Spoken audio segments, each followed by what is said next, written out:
तमाम learning point के विद्यार्थी को हिंदी के पहले कक्षा में स्वागतम और हार्दिक स्वागत है। और मेरी पहली ये परिश्रम है कि मैं हिंदी का एक पाठ करवाऊं और आपके समक्ष रखूं, जो मुंशी प्रेमचंद के पृष्ठभूमि को बताएगा। क्योंकि किसी भी लेखक के अगर लेखनी को आपको समझना है, उसके उसके ज्ञान को प्राप्त करना है, उसके कलम से जो भावनाएं उत्पन्न हुई है, अगर उसका मूल भाव समझना है तो आपको उसकी पृष्ठभूमि को समझना अत्यंत आवश्यक है, मतलब बहुत ही ज़रूरी है। मुंशी प्रेमचंद हिंदी साहित्य इतिहास में एक सबसे बड़ा नाम है। आज हम उनकी पृष्ठभूमि को समझेंगे, फिर उनका एक निबंध पढ़ेंगे। मुंशी प्रेमचंद का जन्म 31 जुलाई 1880 में हुआ और वो उनका जन्मस्थली जो है वो लहमी गांव, ज़िला वाराणसी, उत्तर प्रदेश में। और अगर एक लेखक वाराणसी उत्तर प्रदेश के किसी गांव में उसका जन्म होता है, माता पिता का नाम आनंदी देवी और अजय ब्राह्म था, तो उसके लेखनी में उसके गांव और गांव उसके समक्ष जो भावनाएं उन्होंने गांव में देखा, गांव की जो जो जो जीवन शैली थी, वो उनके लेखन में ज़रूर दिखेगा। मुंशी प्रेमचंद को समझने के लिए उनके पूरे जीवन को समझना ज़रूरी है। एक उत्तर प्रदेश के छोटे से गांव से निकला हुआ एक व्यक्ति जिसका नाम धनपत राय श्रीवास्तव था, जिसने हिंदी साहित्य में और उर्दू साहित्य में दोनों में अपना बड़ा प्रबल प्रभाव रखा, मतलब बहुत इफ़ेक्टिव रहे वो। और किस पद पर कार्य किया वो भी समझे। शिक्षा विभाग में वो इंस्पेक्टर के पद पर रहे। और 1880 की पृष्ठभूमि यानी बैकग्राउंड को हम जब समझेंगे, वो एक ऐसा कालखंड था जब अभी अभी हम 1857 के विद्रोह से बाहर आए थे, अभी अभी कांग्रेस का जन्म होने को बाकी था। हिंदुस्तान अभी भी संघर्ष कर रहा था अपनी स्वतंत्रता को लेकर। अभी भी हिंदुस्तान ये समझ नहीं पाया था कि अंग्रेज़ हमारे लिए क्या क्या है, वो हमारे लिए प्रकोप है, श्राप है, या फिर हमारे लिए वरदान है। रचना, उनके अहम रचनाओं में उनके जो प्रबल प्रमुख जो रचनाएं हैं, उसमें सोजे वतन का को जब उन्होंने 1910 में लिखा, हमीरपुर के ज़िला कलेक्टर ने उनके सोजे वतन के लिखने के कारण उन्हें गिरफ्तार कर लिया कि आप मनुष्य के भावनाओं को भड़का रहे हैं और अंग्रेज़ों के खिलाफ लोगों को उकसा रहे हैं। वहाँ से मुंशी प्रेमचंद के पूरे जीवन में एक मोड़ आया जिसने उनके पूरे जीवन शैली को, लेखन को बदल दिया। नवाब राय सोजे वतन जब्त होने तक इस नाम से लिखते रहे, लेकिन जब उन्हें ये लगा कि अब हिंदी साम्राज्यवाद जो लोग हैं वो इन्हें नहीं लिखने देंगे, उन्होंने अपना नाम बदला और नवाब राय के जगह अब मुंशी प्रेमचंद के नाम से उन्होंने लिखना शुरू किया। आरंभिक लेखन जो उनका था वो था ज़माना पत्रिका में, एक मैगजीन हुआ करता था, उन्होंने उसमें लिखना शुरू किया। और उनका अंतिम उपन्यास जो था वो था मंगलसूत्र या अपूर्ण के नाम से बहुत जगह वो पब्लिश हुआ है। उनका निधन 8 अक्टूबर 1936 को उस टाइम हो गया जब उन्होंने तरक्की पसंद तहरीक, the literature movement of India को शुरुआत किया। वहाँ पे उर्दू उर्दू लिटरेचर में उन्होंने एक बहुत बड़ा रोल प्ले किया। मंगलसूत्र उपन्यास को पूर्ण किया अमृत राय, उनके पुत्र ने। वो अपूर्ण रह गया, यानी इनकम्प्लीट रह गया था। बाद में उनके पुत्र ने, उनके बेटे ने उसको पूरा किया और फिर उनके नाम से वो प्रचलित हुआ कि मंगलसूत्र मुंशी प्रेमचंद की आखिरी उपन्यास है। उपन्यास सम्राट का नाम दिया गया उन्हें। शरद चंद्र चट्टोपाध्याय ने उन्हें उपन्यास सम्राट कहा कि इससे बड़ा कोई उपन्यास लेखक दुनिया में, इस जगत में जन्म ही नहीं लिया है। मुंशी प्रेमचंद जब भी कोई लेखन लिखते, चाहे वो उपन्यास हो या वो छोटी कहानियाँ हो, वो अपने जो सामने जो लोग होते ना, उनके सामने, नज़र के सामने, उनके समक्ष पूरे जीवन को उधेड़ के रख देते और पढ़ने वाले को ये लगता, श्रोताओं को ये लगता कि सब कुछ मेरे समक्ष, मेरे सामने हो रहा है। इसी कारणवश उन्हें कलम का सिपाही नाम दिया गया। और मुंशी प्रेमचंद ने अपने उपन्यास से हिंदुस्तान के जो जीवन शैली थी, जो आम लोगों का जो जीवन था, जिस पर अंग्रेज़ों का दुष्प्रभाव जो था, या उस वक्त में जैसे इंसान जीवन यापन कर रहे थे, उसको बदलने के उन्होंने कोशिश किया। लगातार एक परिश्रम करते रहे।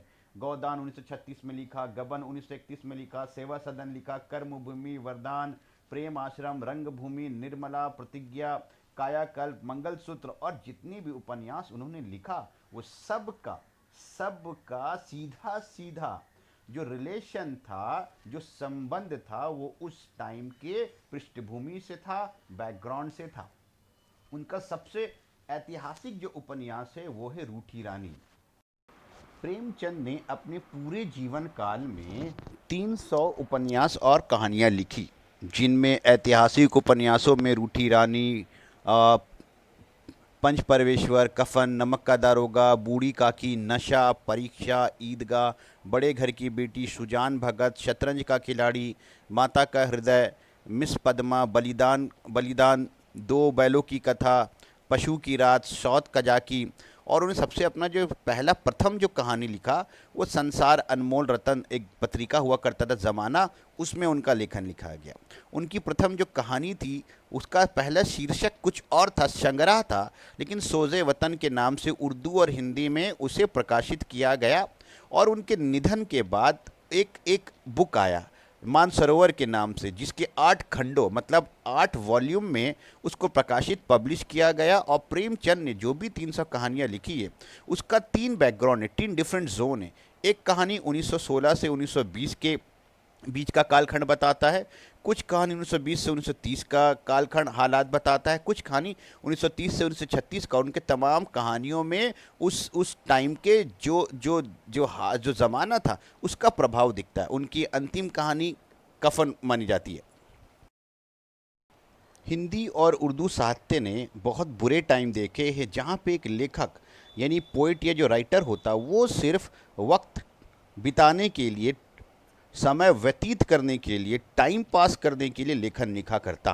वो वृक्षों पर, घटाओं पर, वर्षा पर, मनुष्य पे, कोयल पे, कौवे पे अपना लेखन लिखकर बस अपना समय व्यतीत करता और लोगों के लिए मनोरंजन का एक सामग्री उसे प्राप्त करवाता। लेकिन मुंशी प्रेमचंद एक ऐसे लेखक के तौर पे सामने आए जिन्होंने ये बीड़ा उठाया, जिन्होंने एक संकल्प लिया कि मैं अपने लेखनी से समाज में एक परिवर्तन लाऊंगा। मेरी लेखनी से लोगों को समय व्यतीत हो या ना हो, मगर उनके मानसिकता पर, उनके सोच पर इसका गहरा प्रभाव असर होना चाहिए। और मुंशी प्रेमचंद के देखा देखी बाकी उर्दू राइटरों ने भी ऐसा करना शुरू किया। और मुंशी प्रेमचंद के पूरे लेखनी में आपको गांधीवाद का प्रभाव दिखेगा। उन्होंने गांधी जी को फेस टू फेस देखा, अपने समक्ष से देखा।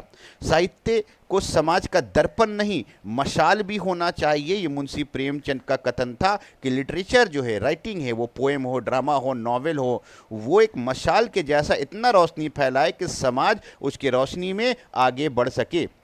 उनकी भाषा में तत्सम शब्दों का बहुलता मिलती है। तत्सम शब्द मतलब लोकल लैंग्वेजेस, जो करेगा बोलेगा, क्योंकि वो एक ग्रामीण थे, वो गांव के व्यक्ति थे, वो गांव में पले बड़े थे, तो तत्सम जो शब्दों की बहुलता है वो आम लोगों को उनके साथ जोड़ती कि ये मेरा लेखक है, ये मेरी बात करता है। इसीलिए उनका जो मशहूर होना था, उनका जो प्रभाव था लोगों पर, वो दूसरे लेखकों से ज़्यादा था। प्रेमचंद की तुलना की जाती है गोरकी, जो रूस का बहुत बड़ा एक स्कॉलर था, और लुसुन, जो चीन का बड़ा स्कॉलर था, जिन्होंने अपनी लेखनी से चीन और रूस को बदल दिया।